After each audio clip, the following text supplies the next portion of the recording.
अस्सलाम वालेकुम, सितारों के सफ़र पर खुश आमदीद। आज के वीडियो में हम जानेंगे कि जुपिटर, जिसको हिंदी में बृहस्पति और गुरु भी कहा जाता है और उर्दू में मिस्त्री कहा जाता है, वो आपकी कुंडली या जायचे में कौन से हाउस में ट्रांजिट कर रहा है और कौन कौन से हाउसेस को एक्टिव कर रहा है। जुपिटर जो है ये एक बेनिफिक प्लैनेट है। मतलब ये कि अगर आसान लफ्ज़ों में समझाऊं तो ये आपके जब भी किसी पॉजिटिव पोजीशन पर आएगा तो ये आपको लाभ देगा, अबंडेंस ऑफ नॉलेज देगा, अबंडेंस ऑफ वेल्थ देगा, और जो लोग बीमार हैं उनको रिकवरी भी करवाएगा। ये सारी चीज़ें हम जानेंगे कि जुपिटर के इस ट्रांजिट से आपके करियर पे क्या इफेक्ट पड़ता है, आपकी फाइनेंसेस पर क्या इफेक्ट पड़ता है, स्पिरिचुअल ग्रोथ पे क्या इफेक्ट पड़ता है, आपकी नॉलेज पर क्या इफेक्ट पड़ेगा, आपकी हेल्थ पर क्या इम्पैक्ट रहेगा इसका। तो ये सारी चीज़ें आज हम इस वीडियो में जानेंगे कि आपकी कुंडली के, आपके जायचे के कौन से घर एक्टिव हो रहे हैं, आपकी ज़िंदगी पर उनके क्या असरात होंगे। जिसके लिए जुपिटर पॉजिटिव नहीं है, ख़राब पोजीशन में बैठा है, दोष बना रहा है, या उसकी नज़रात ख़राब हैं, उसकी स्थिति ख़राब है, या दृष्टि या नज़रात में कोई इशू है, तो उसके लिए रेमेडीज़ भी बताऊंगा। तो सबसे पहले तो जानिए कि जुपिटर है क्या। जुपिटर की अगर मैं पर्सनालिटी की बात करूं तो ये विजडम है, मोरालिटी है, ऑप्टिमिज्म है, एथिक्स है। आसान लफ्ज़ों में बताऊं कि एक इंसान के पास तालीम होती है जो वो सीखता है, डिग्रियों की तरह हासिल करता है, लेकिन एक इंसान के पास विजडम होती है जो तालीमी याफ्ता लोगों के पास भी नहीं होती, नॉलेज जिसको कहा जाता है। सादा लफ्ज़ों में अगर समझाऊं तो आपने ग्रेजुएशन की डिग्री हासिल की होगी, अब आपके पास पढ़ाई और इल्म के लिहाज से तो बहुत कुछ है, लेकिन उस काम के लिहाज से आपके पास नॉलेज नहीं है। फिर आप जाते हैं किसी ऑफिस में अप्लाई करने, फिर वो आपको रखते हैं इंटर्नशिप पे, जिसमें वो आपको उस काम की नॉलेज देते हैं, आप डीपली समझते हैं कि रॉ से लेके ऊपर तक कैसे काम करना है। इसके अलावा जुपिटर मोरालिटी को भी शो करता है, क्या सही है क्या गलत है इसका फ़र्क आना चाहिए। अगर आप इस रास्ते पे चले, सही रास्ते पर चले तो आपके लिए कामयाबियां हैं, गलत रास्ते पर चले कामयाबियां तो हैं लेकिन बदनामियां हैं, और फिर आखिर में कोर्ट केस कचहरियां, ये सारी चीज़ें हो जाती हैं। इसके अलावा जुपिटर ऑप्टिमिज्म भी शो करता है, यानी कि जिस इंसान का जुपिटर पावरफुल बैठा हुआ है या अच्छी प्लेसमेंट पर बैठा हुआ है वो बहुत पॉजिटिव रहता है। कोई ऐसी ख़राब सिचुएशन होती है जो इंसान को तोड़ने के काबिल होती है, लेकिन वो उस सिचुएशन में भी कहता है कि यार आगे बढ़ेंगे, कोई मसला नहीं है, हार नहीं हुई, अभी भी हार नहीं मानता ऐसा इंसान। इसके अलावा जो फील्ड जुपिटर सपोर्ट करता है वो टीचिंग की करता है, लॉ की करता है, फिलॉसफी की करता है, फाइनेंस की करता है, रिलीजन की करता है, एस्ट्रोलॉजी की करता है, काउंसलिंग की करता है, और हायर एजुकेशन की करता है आपकी लाइफ में। इसके अलावा जुपिटर जो हेल्थ सेक्शन को देखता है वो है आपका लिवर, आपका फैट, जो आप लोग मोटे हो जाते हैं, ओबीज हो जाते हैं, आपकी थाइज, आपकी मेमोरी और आपके हार्मोनल की ग्रोथ देखता है। अक्सर और बेशतर आपने सुना होगा कि हार्मोनल डिसबैलेंस इशू हो गया है क्योंकि जुपिटर वीक होता है। आपकी कुंडली या जायचे में ये रिश्ते कौन से दिखाता है, ये आपके गुरु को दिखाता है, मतलब आपके मेंटोर्स जिनसे आप सीखते हैं। औरतों का जो जायचा है, औरतों की जो कुंडली है, उसमें ये हस्बैंड का भी रोल प्ले करता है कि कितना शार्प उसको हस्बैंड मिलेगा, कितनी नॉलेज होगी उस इंसान के पास, कितना विजडम होगा उसके शौहर के पास, उसके बंदे के पास। तो ये औरतों के जायचों में ये भी शो करता है। इसके अलावा ये बच्चों की खुशियां भी शो करता है।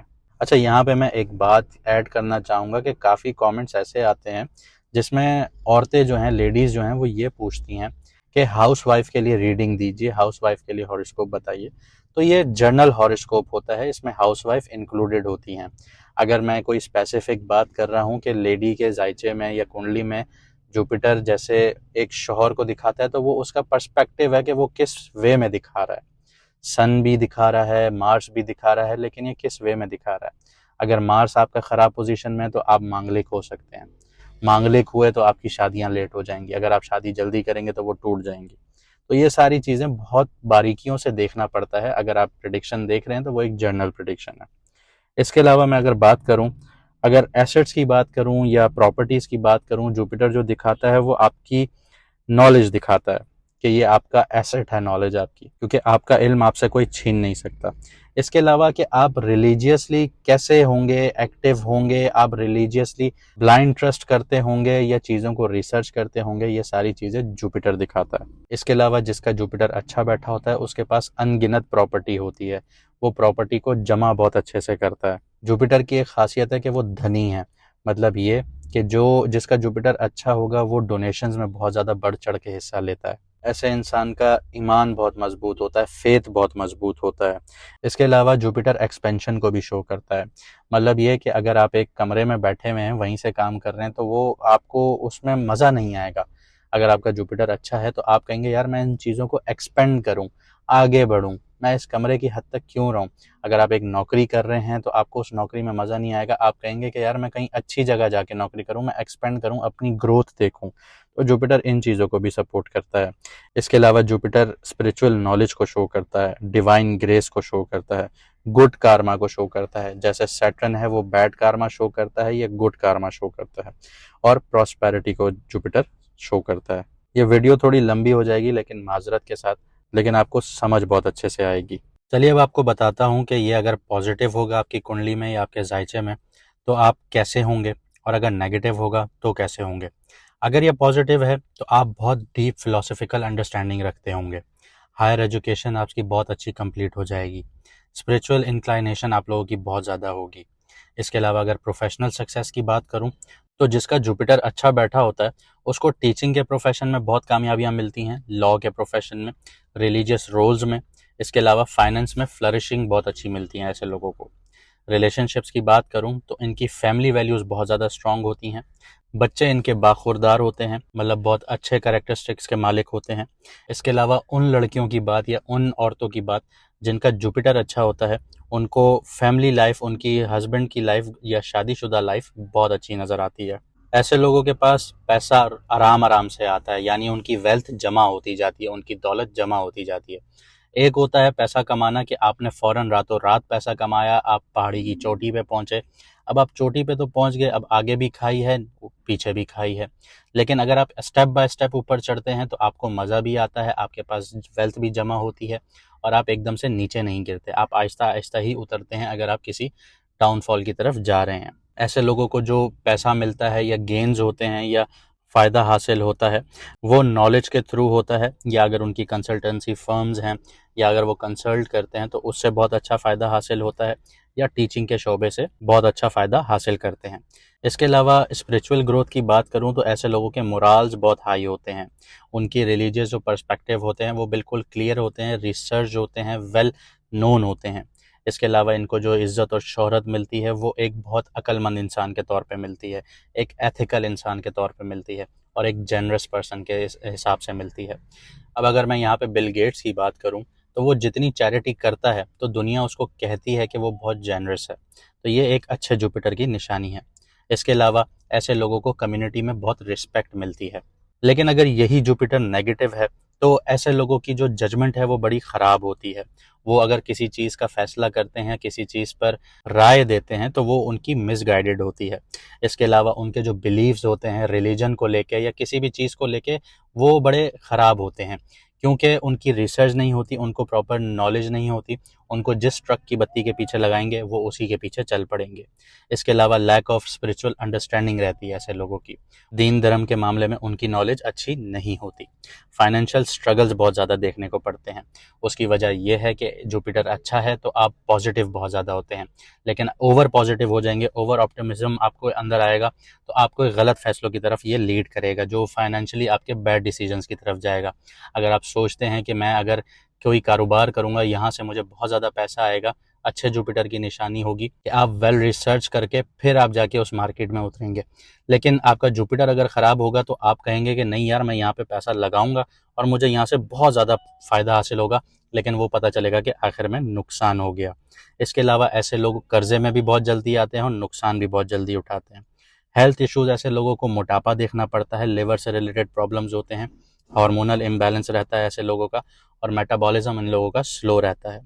रिलेशनशिप्स की बात करूं तो जो बच्चों से रिलेटेड जो इनके रिलेशनशिप्स हैं वो बड़े स्ट्रेन रहते हैं, इनको हर आए दिन बच्चों की शिकायतें मिल रही होती हैं, बच्चे बहुत मिसबिहेव्ड होते हैं, तो ये वीक जुपिटर की निशानी है। इसके अलावा आप अपने गुरु से, आप अपने मेंटोर से या आप अपने टीचर से कुछ सीख नहीं पाते, ये भी वीक जुपिटर की निशानी है।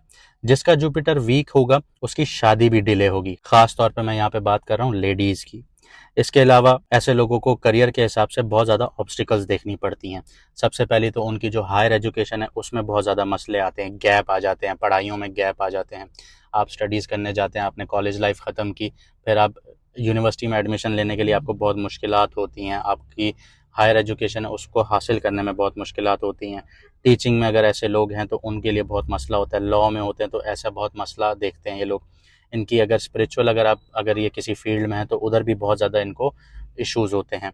इसके अलावा जैसे मैंने आपको पहले बताया कि इनका ब्लाइंड फेथ होता है, ये किसी भी चीज़ का सुनेंगे उसको मान लेंगे। जैसे आपने देखा है व्हाट्सएप पे आपको रिलीजियस मैसेजेस आते हैं, आप बिना तस्दीक किए फ़ौरन आगे सेंड कर देते हैं, ये वीक जुपिटर की निशानी है। चाहे उसमें सही लिखा है या गलत लिखा है आपको नहीं पता, लेकिन आप ब्लाइंड फेथ में, आपने देखा कहीं पे अरबी लिखी है, आपने देखा कहीं पे संस्कृत लिखी है, आपको पढ़ने आती है नहीं आती है, लेकिन आपका स्क्रिप्चर है आपने फ़ौरन उठा के आगे भेज दी, आपको पता ही नहीं है कि वो लिखा क्या था। इसके अलावा ऐसे लोग हाइपोक्रिटिक बहुत होते हैं, उनके जो मोराल्स होते हैं वो आपको बोलेंगे कुछ लेकिन करेंगे कुछ, ये एक दोहरा चेहरा दिखाया जाता है इसमें। तो ये थी कुछ चीज़ें जो जुपिटर से लिंक्ड हैं और जो इंसान के ऊपर काम करती हैं। अब देखते हैं कि आपकी कुंडली या आपके जायचे में जुपिटर कहाँ ट्रांजिट किया है और वो कौन कौन सी नज़रात बना रहा है, कौन कौन से घर को एक्टिव कर रहा है। आइए उसको देखते हैं। जुपिटर किसी भी घर में जब जाता है तो 13 महीनों के लिए जाता है, लेकिन अब कुदरत का निज़ाम कुछ इस तरह से बदला है जैसे 2019 के करीब बदला था। अब इसी तरह जुपिटर 6 महीने के लिए एक घर में जाएगा, फिर अगले घर में ट्रांजिट करेगा, फिर वापस आएगा उसी घर में। ये मतलब एक फास्ट फॉरवर्ड सिचुएशन है जुपिटर की, जो कि बहुत ही रेयर केसेस में देखी जाती है। 2019 में जब जुपिटर ने ऐसी मूवमेंट ली थी तो कोविड आपने देखा, आपने दुनिया का लॉकडाउन देखा, आपने फाइनेंशियल मार्केट्स को क्रैश होते हुए देखा। एक वक्त तो ऐसा भी था कि जो क्रूड ऑयल है वो $0 पे मिल रहा था। लेकिन उसकी जो बड़ी वजह थी वो ये थी कि शनि जुपिटर के साथ था और शनि के घर में था, यानी कि शनि कैप्रिकॉर्न में था और जुपिटर वहाँ आया था। लेकिन अब जो जुपिटर आया है वो जेमिनाई में आया है। जेमिनाई का जो मालिक है वो है मरकरी, यानी कि बुध, जिसको उर्दू में अतारद भी कहते हैं। तो मरकरी और जुपिटर आपस में दोस्त नहीं हैं। इसकी सेम सिचुएशन एक ऐसी ही है कि एक इंसान के पास डिग्री है और एक इंसान के पास सिर्फ नॉलेज है, विजडम है। जो डिग्री वाला होता है वो एरोगेंट हो जाता है, वो नॉलेज वाले को समझता है कि इसको कुछ आता ही नहीं है। जैसे आपने अमूमन ये फ़िक्रा सुना होगा, तुमने पढ़ा ही क्या है। तो ये एक बहुत बड़ा क्लैश है जुपिटर का और मरकरी का। अब जुपिटर अपने दुश्मन के घर में आया है, लेकिन इसका मतलब ये नहीं है कि जुपिटर यहाँ पे आपको नेगेटिव असरात देगा। इसी प्लेसमेंट में जुपिटर आपको बहुत अपॉर्चुनिटीज़ भी देगा, और वक्त का खिलाड़ी वही है जो अपॉर्चुनिटीज़ को समझ जाए। अब बात करते हैं जेमिनाई वालों की, यानी कि मिथुन राशि, यानी कि उर्दू में जिसको बुर्ज जूजा बोला जाता है। फर्स्ट हाउस में आने का मतलब है कि जुपिटर फर्स्ट हाउस को भी एक्टिव कर रहा है, थर्ड हाउस को भी एक्टिव कर रहा है, आपके सेवन्थ हाउस को भी एक्टिव कर रहा है और नाइन्थ हाउस को भी एक्टिव कर रहा है। यानी कि एक ही टाइम में आपकी कम्युनिकेशन भी एक्टिव हो रही है, आपका शादी का घर भी एक्टिव हो रहा है, पार्टनरशिप का घर भी एक्टिव हो रहा है, बिजनेस का घर भी एक्टिव हो रहा है। इसी के साथ साथ आपकी लक का घर भी एक्टिव हो रहा है, ट्रैवल का घर भी एक्टिव हो रहा है। तो यहाँ पे क्या चांसेस बनेंगे? अब जो आपका माइंडसेट है वो डेवलप होगा और वो अब आपको लॉन्ग टर्म प्लानिंग की तरफ लेके जाएगा। आप सोचेंगे कि मैं छोटी चीज़ों के पीछे नहीं, लॉन्ग टर्म चीज़ों के पीछे जाऊं। सबसे पहले फर्स्ट हाउस के हिसाब से मैं आपको बताता हूं, क्योंकि जब भी फर्स्ट हाउस में जुपिटर आ रहा है तो ये आपको ज़्यादा धार्मिक बनाएगा, ज़्यादा रिलीजियस बनाएगा। आप मज़हब की तरफ ज़्यादा टिल्ट फील करेंगे, आप उस तरफ ज़्यादा जाना चाहेंगे, रिसर्च करेंगे, और ये लॉन्ग टर्म में आपके लिए बहुत ज़्यादा फ़ायदेमंद होगा। इसी के साथ साथ आपकी जो सेल्फ आइडेंटिटी है, आपकी अपीयरेंस है, आपका माइंडसेट है, उसको भी लाइफ एक डायरेक्शन देगी कि आप एक बिल्कुल सीधे रास्ते की तरफ जाना शुरू करेंगे। इसके पॉजिटिव एस्पेक्ट्स की बात करता हूँ कि आपका बिलीफ जो है वो बहुत ज़्यादा स्ट्रांग होगा। नेचुरली आपकी प्रेजेंस ऐसी बनेगी कि आप किसी को गाइड कर सकते हैं। आपके जो डिसीजंस मेकिंग पावर हैं वो ज़्यादा मैच्योर होना शुरू हो जाएंगी। आपके जो ख्यालात हैं वो बहुत ज़्यादा स्ट्रक्चर्ड होना शुरू हो जाएंगे, और जो आपके लॉन्ग टर्म गोल्स हैं उनमें आपको क्लैरिटी मिलना शुरू होगी। हेल्थ और मेंटल पीस की बात करूं तो वो उसमें आपको इम्प्रूवमेंट देखने को मिलेगी। ख़ास तौर पर अगर आप किसी लर्निंग फेज़ में हैं या सेल्फ रिफ्लेक्शन में इंटरेस्टेड हैं तो ये चीज़ें आपकी इम्प्रूव होंगी। आपका जो सेंस ऑफ पर्पस है, विजन है, वो बहुत शार्प हो जाएगा। जुपिटर आपके फर्स्ट हाउस में है, मतलब कि ये एक टीचर की तरह आपकी जो लाइफ की डायरेक्शन है उसको करेक्ट करेगा। इसकी मिसाल ऐसे ले लें कि कोई इंसान है वो बहुत ज़्यादा पार्टीज़ वगैरह करता है, बहुत ज़्यादा ऐसी महफ़िलों में बैठता है जहाँ पे संगीत है, जाम है, तो इन चीज़ों से अब वो निकलेगा, वो अपनी लाइफ को एक प्रॉपर डायरेक्शन में देगा।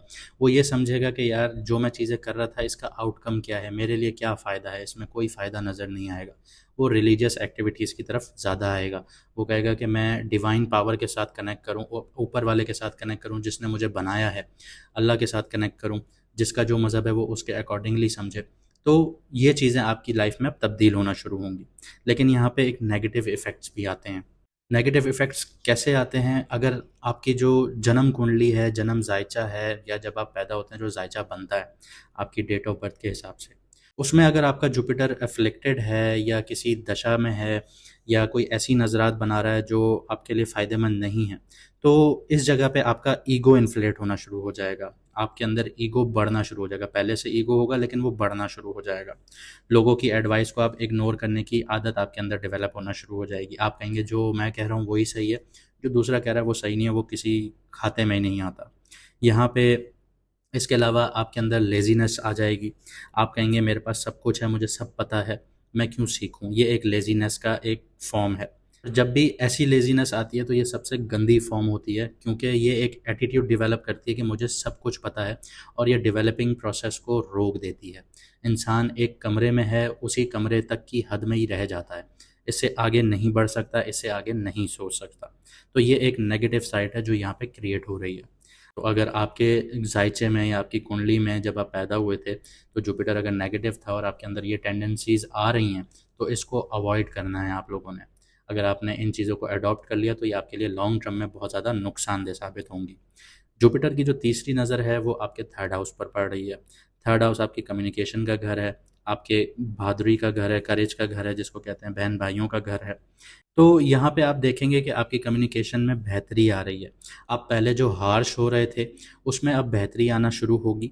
और अगर आप सैटर्न के इफ़ेक्ट्स को ख़त्म करना चाहते हैं, तो अपनी कम्युनिकेशन में आपको बेहतरी लाना ज़रूरी होगा। क्योंकि सैटर्न आपके लिए अभी बहुत ज़्यादा मसले खड़े करेगा, लेकिन जुपिटर की ये प्लेसमेंट आपके लिए बहुत अच्छी है। आपको कम्युनिकेशन में बहुत ज़्यादा एडवांटेज हासिल हो सकता है। आपकी स्पीच में सुधार आ सकता है, बहुत थॉटफुल होगी, इन्फ्लुएंशियल होगी।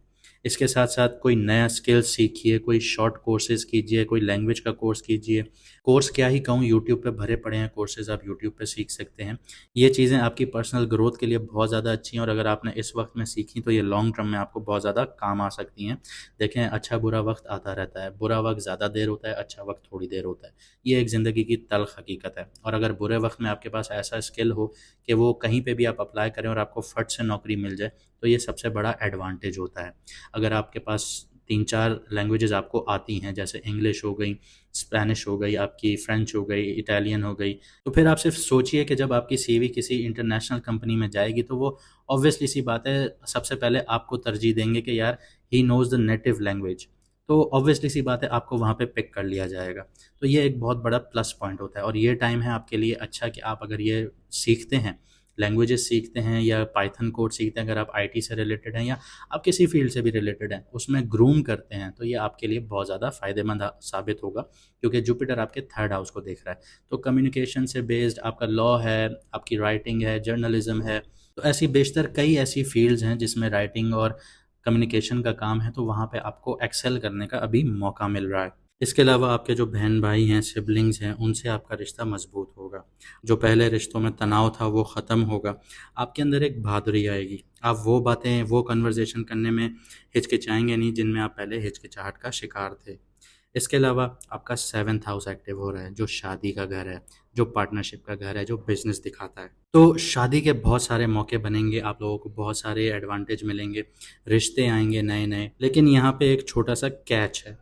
जुपिटर जिस घर में बैठा है वो दुश्मन का घर है।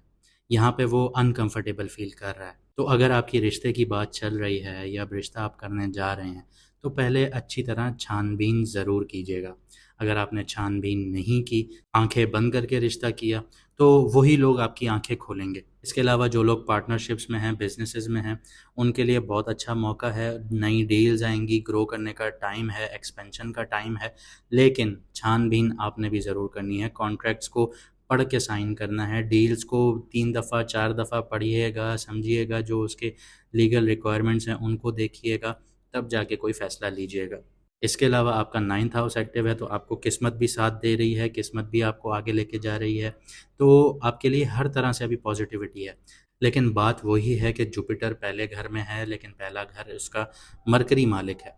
जो बुध मालिक है वो उधर कंफर्टेबल फील नहीं करता, तो आपको देखभाल के फूंक फूंक के कदम लेने पड़ेंगे। जो भी फैसला करें उस पर सोचिए थोड़ा सा। ये भी नहीं है कि आप सिर्फ उसमें 1 साल ले लें सोचने पे, ऐसा भी नहीं है। उसको सोचिए, अगर आपको जल्दी इम्प्लीमेंट करना है तो उस पर ज़्यादा वर्क करें, ज़्यादा रिसर्च करें, ज़्यादा सोचें। इसकी एक मिसाल ऐसी है कि आप गाड़ी लेने जा रहे हैं और आप गाड़ियों में कंफ्यूज हैं, तो आपने एक लिस्ट बनाई कि आपको कौन कौन सी गाड़ी चाहिए, उनके स्पेक्स आप कंपेयर करें कि कौन कौन सी के किस किस में क्या क्या स्पेक्स हैं। उसको आपने एक साइड पर राइट डाउन कर लिया, फिर आप उसमें से पॉइंट आउट कीजिए कि 2 गाड़ियों के ज़्यादा अच्छे स्पेक्स मिल रहे हैं। अच्छा, फिर आप उसमें से आप उसको वेरीफाई करवाइए, उसका पेंट चेक करवाइए, उसकी बॉडी चेक करवाइए, उसका इंजन चेक करवाइए। तो उसमें आपको पता चलेगा कि कौन सी गाड़ी को छोड़ देना चाहिए, कौन सी गाड़ी को रखना चाहिए। फिर जाके आप फैसला लेंगे। तो ये एक बहुत जल्दी प्रोसेस हो सकता है। अगर आप इसमें ये सोचें कि यार मुझे अब गाड़ी लेनी है, अब आप उस फैसले पे इतना सोच रहे हैं कि महीनों गुजर गए, तो फिर वो आपके लिए नुकसानदेह डील साबित हो जाएगी। चलिए अब बताता हूँ आपको रेमेडीज़ क्या क्या करनी चाहिए जिसका जुपिटर वीक है। और जिसका जुपिटर पावरफुल बैठा है वो चाहता है कि उसको और ज़्यादा फ़ायदे हासिल हों, उनके लिए भी ये रेमेडीज़ है। सबसे पहले तो आप लोग सुबह जल्दी उठने की कोशिश करें। सुबह सुबह की जो धूप है उसमें वॉक करना ज़रूरी है आप लोगों के लिए। मेडिटेशन लाजमी है, क्योंकि जब भी आप कोई नॉलेज हासिल करना चाहते हैं उससे पहले आपको अपने माइंड को बिल्कुल क्लियर करना पड़ता है। अगर माइंड में शोर शराबा है, टेंशनें हैं, चीज़ें हैं, तो आप कोई भी नॉलेज को गेन नहीं कर सकते। यह सबसे पहला असूल है। इसके बाद ग्रेटिट्यूड।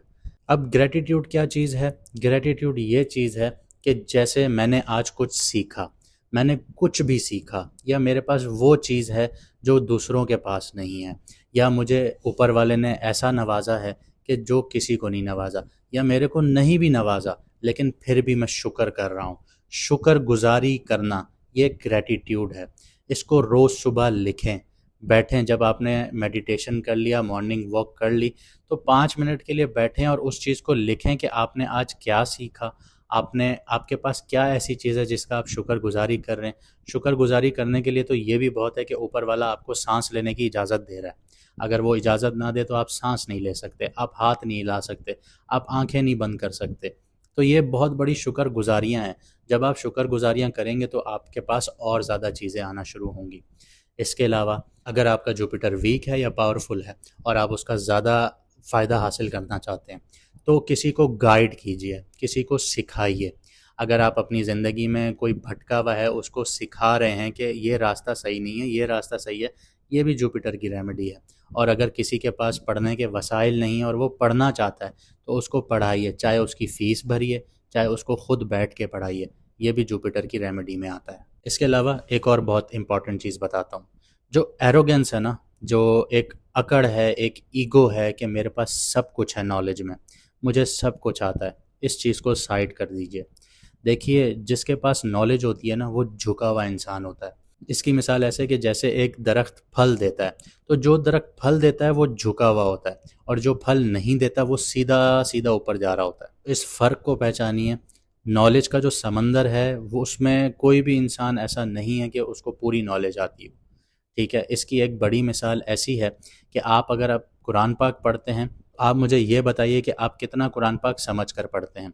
अगर आपका रिलीजन अलग है, आप हिंदू भाई हैं हमारे, तो आप मुझे बताइए कि आप अपनी जो भी स्क्रिप्चर्स हैं वो कितनी पढ़ते हैं, आप समझ कर पढ़ते हैं। क्योंकि जितने भी, अगर आप रिलीजन उठा के देखें, उसमें पीस की बात है। क्या हम वो उस प्रैक्टिस को अपनाते हैं? क्या पीस को अपनाते हैं? नहीं अपनाते। हम लोग एरोगेंस में आ जाते हैं, हम लोग लड़ाई झगड़ों पे उतर आते हैं। तो ये एक बहुत बड़ा ड्रॉबैक है, यही नॉलेज का बहुत बड़ा ड्रॉबैक है। उम्मीद करता हूँ आज की वीडियो से आपने बहुत कुछ सीखा होगा, समझा होगा। अगर ऐसा है तो कमेंट सेक्शन में अपनी राय का इज़हार ज़रूर कीजिएगा, और आपके कोई सवालात हों जुपिटर से रिलेटेड तो वो भी कमेंट सेक्शन में आप लोग कर सकते हैं। मुझे दीजिए इजाज़त, मिलते हैं अगली वीडियो में सितारों के सफ़र पर।